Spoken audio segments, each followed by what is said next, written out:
Assalomu alaykum aziz yurtdoshlar, kanalimizga xush kelibsiz deb yangi video roligini boshladik. Yangi video roligini boshlashdan oldin do'stlar, kimda kim kanalga obuna bo'lmagan bo'lsa, obuna bo'lib bittadan like tugmasini bosib qo'yishingizni so'rab qolamiz.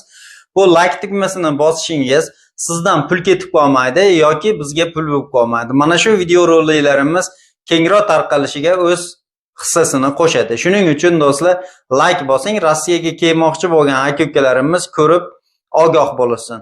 Videoni o'tkazmay ko'ring, o'zlari batafsil gapirib o'tishgan, lekin nima uchun deport bo'lishgan, qanaqa bir muammolari bor, hech qanaqa bir ma'lumot berilmagan, faqat deport qilingan.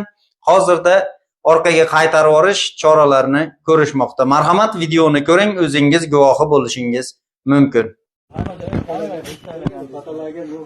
Assalomu alaykum. Avvalambor O'zbekiston xalqiga. Bizlar hozir Vladivostok aeroportida qamal yotibmiz, itdek bo'lib. Mana hamma yotdi. Soat uji bir kunlab uxlagan yo'q hech qaysi odam, mana. Sharoit yo'q. Mana itdek bo'lib yotibdi o'zbek xalqi. Hammani bezakment deb hech qanaqa sabab yo'q, deportga yuboryapti hammaga.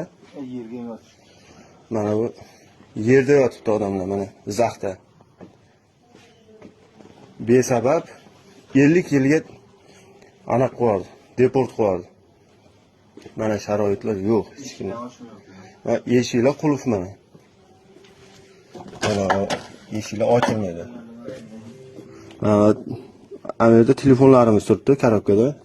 Pasport, telefon, hamma narsamizni olib qo'yishgan. Chiqarishmayapti qamoqda ishlagandek. Mana odamlar sovqat yotibdi, zaxt hamma yo'q. 50 kishini tiqqandi. Zaxt.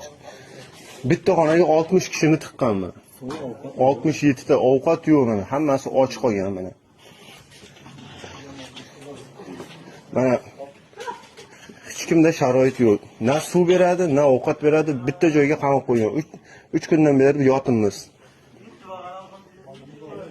50 yilga deport urib yuborgan, hozir ko'rsataman. Mana qog'oz berilgan bizga. Bizlar hali birinchi marta kelishimiz, lekin nimaga deport urganini biz haligacha sababini tushunmayapmiz. Birinchi marta Vladivostokka kelyapmiz hali. Hammani dokument qilingan, 5 yil dokument qilingan odamlar ham o'zi chiqarib olyapti, deport berib olyapti. Mana ko'rishlaringiz mumkin mana. 50 yilga deport berib olyapti. Mana o'zbekchasi bu yerda yozilgan.